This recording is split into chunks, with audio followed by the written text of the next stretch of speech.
Assalamualaikum warahmatullahi wabarakatuh. Perkenalkan, nama saya Nur Amir Mahmud dengan NIM 2022-52006.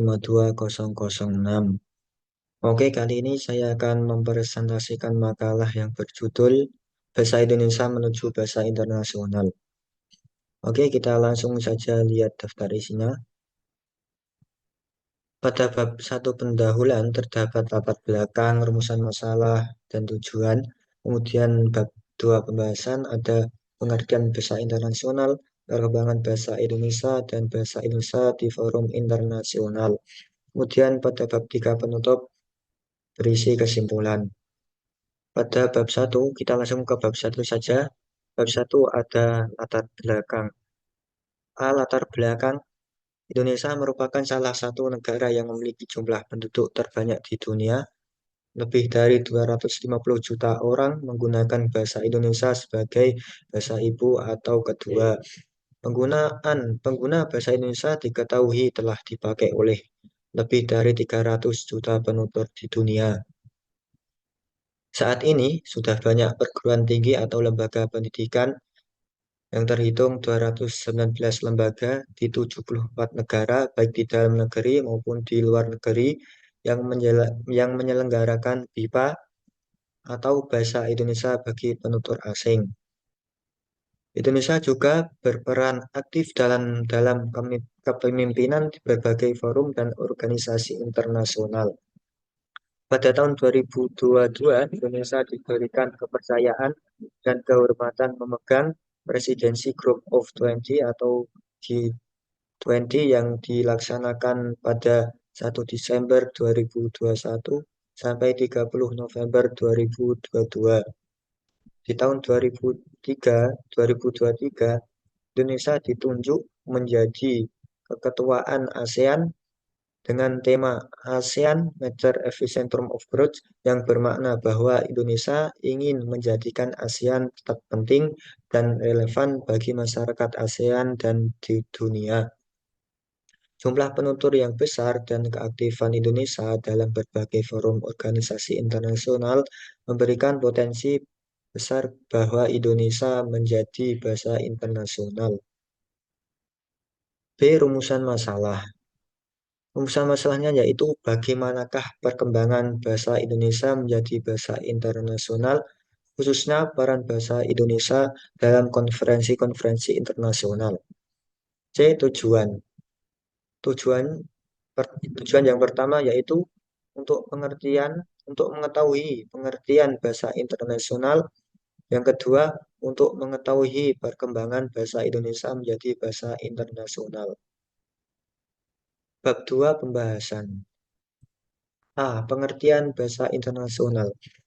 Bahasa internasional menurut Richard H.L. adalah sebuah bahasa yang secara tersebar digunakan sebagai bahasa asing atau bahasa kedua, yakni sebagai bahasa dalam komunikasi internasional.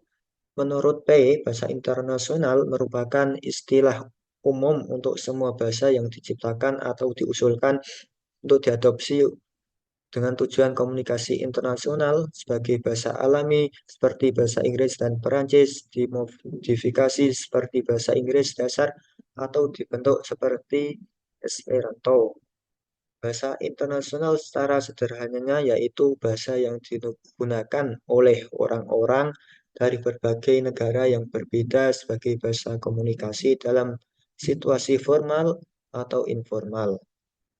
Kemudian menurut Badan Pengembangan dan Pembinaan Bahasa, Kementerian Pendidikan dan Kebudayaan Indonesia, frasa bahasa internasional sekurang-kurangnya mengacu pada 4 konsep, yaitu bahasa resmi Persatuan Bangsa-Bangsa atau PBB, bahasa perhubungan antar negara, bahasa Inggris sebagai bahasa dunia, dan bahasa Esperanto.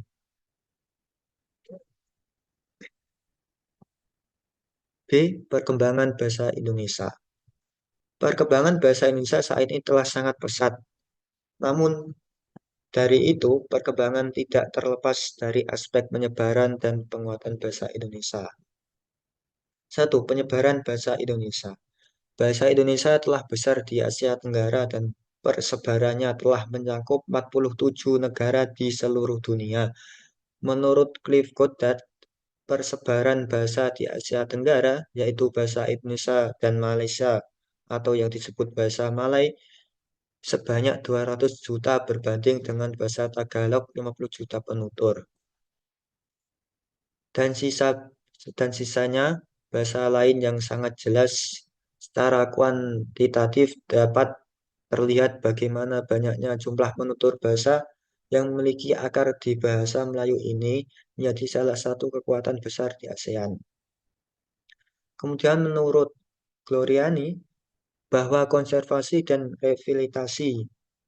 revitalisasi adalah dua cara yang dapat dilakukan untuk memajukan bahasa Indonesia.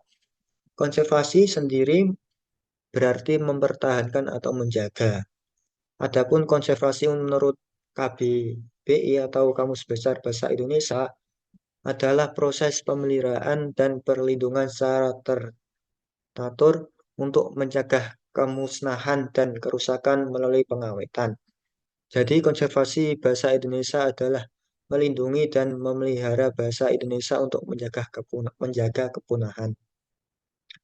Dalam Undang-Undang Nomor 24 Tahun 2009 tentang Bendera, Bahasa, dan Lambang Negara menetapkan bahwa negara berusaha meningkatkan bahasa Indonesia menjadi bahasa internasional.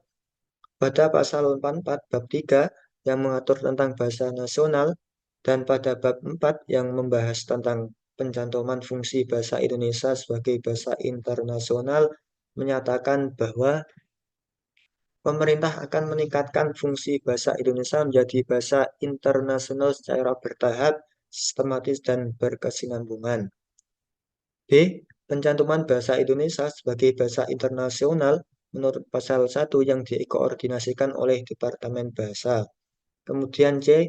Ketentuan lain mengenai peningkatan fungsi bahasa Indonesia sebagai bahasa internasional sebagaimana dimaksud pada ayat 1.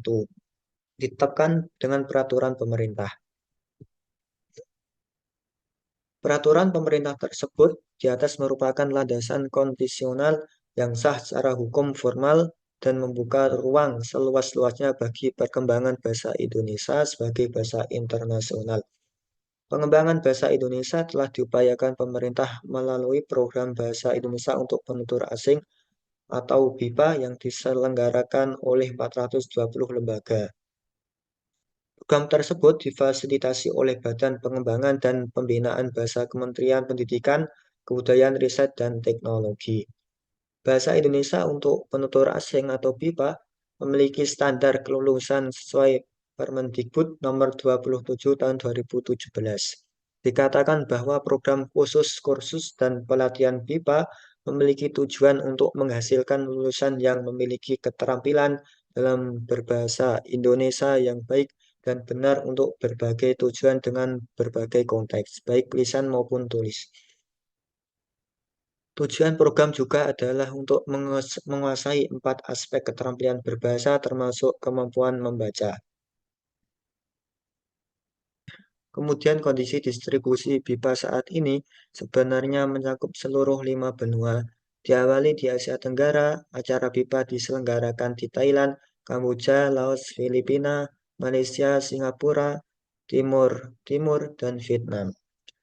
Di 4.444 negara tersebut, BIPA diselenggarakan oleh 40 lembaga pendidikan dengan 84.444 guru dan 14.053 siswa. Data awal ini menunjukkan bahwa pelatihan BIPA ditawarkan di Australia di banyak universitas dan lembaga pendidikan, termasuk pusat bahasa PET, dan di beberapa tingkat menengah, bahkan di sekolah dasar di Australia Utara. Sementara itu, di Jepang, pelatihan BIPA juga diselenggarakan di beberapa universitas dan lembaga pendidikan. Demikian pula di Beijing, Guangzhou, dan Hong Kong, Korea Selatan, Rusia, Belanda, Jerman, Perancis, Italia, Inggris, Azerbaijan, Mesir, dan Amerika Serikat, Kanada, Amerika Selatan. 2. Penguatan bahasa Indonesia. Indonesia dengan berbagai macam karakteristik dan kondisi masyarakat Peranan bahasa Indonesia sebagai alat komunikasi nasional, alat persatuan dan pembangunan, serta bahasa pengantar dalam pendidikan anak bangsa tetap terjaga. Walaupun berbeda-beda dalam situasi politik, mulai dari masa Orde Lama, kemudian masa Orde Baru hingga masa Reformasi. Memperkuat kedudukan dan peran bahasa Indonesia di tanah air semaksimal mungkin merupakan upaya untuk meningkatkan peran dan fungsi bahasa Indonesia di dunia internasional atau global. Namun bukan berarti untuk menjadikan bahasa Indonesia sebagai bahasa internasional harus menunggu terlebih dahulu hingga posisi dan peranan Indonesia di berbagai negeri bisa maksimal. Penguatan peran domestik dan peningkatan bahasa Indonesia sebagai bahasa internasional harus dilakukan secara bersamaan. Karena kita bisa menunggu lama, karena kita tidak bisa menunggu lama. Undang-Undang Nomor 24 Tahun 2009 yang memerintahkan peningkatan fungsi bahasa Indonesia sebagai bahasa internasional kini telah berlalu selama 14 tahun. Untuk kunci keberhasilan pengenalan dan penguatan bahasa Indonesia adalah terletak pada pengembangan bahasa nasional dan pelatihan kepada penuturnya. Badan Pengembangan dan Pembinaan Bahasa Kementerian Pendidikan dan Kebudayaan telah melaksanakan berbagai program pengembangan dan pembinaan bahasa Indonesia. Dalam konteks pembangunan yang diprioritaskan adalah percepatan pengembangan kosakata dan istilah agar bahasa Indonesia terus berkembang. Sementara itu, dalam rangka pelatihan, merupakan syarat mutlak untuk menumbuhkan sikap positif penutur terhadap bahasa Indonesia, sehingga minimal warga negara Indonesia mempunyai rasa cinta, bangga, dan setia terhadap bahasa Indonesia. Tanpa mengembangkan kosakata dan menumbuhkan sikap positif, bahasa nasional kita bisa tergantikan oleh bahasa internasional seperti bahasa Inggris. Oleh karena itu, efektivitas penguatan dan penguatan peran bahasa Indonesia di tanah air perlu terus dimaksimalkan. C. Bahasa Indonesia di forum internasional. Penggunaan bahasa Indonesia di forum internasional merupakan hal yang wajib. Hal itu tertuang dalam Undang-Undang Nomor 24 Tahun 2009 tentang bendera, bahasa, dan lambang negara serta lagu kebangsaan. Di dalamnya juga disebutkan bahwa bahasa Indonesia harus digunakan di forum internasional. Hal ini diatur dalam pasal 32 yang berbunyi, 1. Bahasa Indonesia wajib digunakan dalam forum yang bersifat nasional atau forum yang bersifat internasional di Indonesia. 2. Bahasa Indonesia dapat digunakan dalam forum yang bersifat internasional di luar negeri. Pada tahun 2020, Presiden Joko Widodo menyampaikan pidato dalam bahasa Indonesia pada sidang umum PBB ke-75. Pidato Jokowi tersebut sebelumnya direkam dan disiarkan di markas besar PBB di New York, Amerika Serikat. Pidato tersebut juga ditayangkan di akun YouTube Sekretariat Presiden pada 23 September 2020. Sebelumnya, Jokowi juga pernah menggunakan bahasa Indonesia untuk menghadiri 3 forum internasional, yakni KTT APEC di Beijing, China, lalu KTT ASEAN di Myanmar, dan G20 Summit di Brisbane, Australia. Bahasa Indonesia berhasil ditetapkan sebagai bahasa resmi Konferensi Umum UNESCO pada sesi pleno Konferensi Umum ke-42 UNESCO pada tanggal 20 November 2023 di markas besar UNESCO di Paris, Prancis. Penetapan tersebut menjadikan bahasa Indonesia sebagai bahasa resmi ke-10 yang diakui Konferensi Umum UNESCO.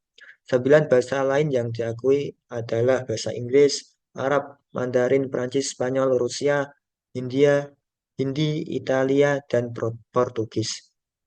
Kita sebagai warga Indonesia turut bangga atas penetapan bahasa Indonesia sebagai bahasa resmi Konferensi Umum UNESCO. Penetapan tersebut harus dibarengi dengan upaya masyarakat untuk menggunakan bahasa Indonesia dengan baik, khususnya kepada generasi muda untuk tidak merusak citra bahasa Indonesia dengan bahasa gaul yang bertujuan merusak struktur bahasa Indonesia. Kemudian bab 3 penutup yang berisi kesimpulan. Kesimpulannya yaitu bahasa internasional merupakan bahasa yang digunakan oleh orang-orang dari berbagai negara yang berbeda sebagai bahasa komunikasi dalam situasi formal maupun informal. Pada saat ini, bahasa Indonesia sudah dapat pengakuan sebagai bahasa resmi dalam Konferensi Umum UNESCO. Pengakuan tersebut tidak terlepas dari upaya yang dilakukan pemerintah Indonesia untuk menjadikan bahasa Indonesia menjadi bahasa internasional. Pengakuan tersebut menjadi langkah awal untuk dapat memberikan dampak positif terhadap pencapaian harmonisasi dan tujuan pembangunan berkelanjutan baik di tingkat nasional maupun internasional. Selain itu, pengakuan tersebut juga dianggap sebagai langkah penting dalam memperkuat status bahasa Indonesia sebagai bahasa internasional. Kita sebagai masyarakat seharusnya lebih meningkatkan kualitas dan menjaga penggunaan bahasa Indonesia, khususnya pada generasi muda yang cenderung untuk menggunakan bahasa gaul. Oke, demikian presentasi makalah yang dapat saya sampaikan. Kurang lebih mohon maaf. Akhirul kalam. Assalamualaikum warahmatullahi wabarakatuh.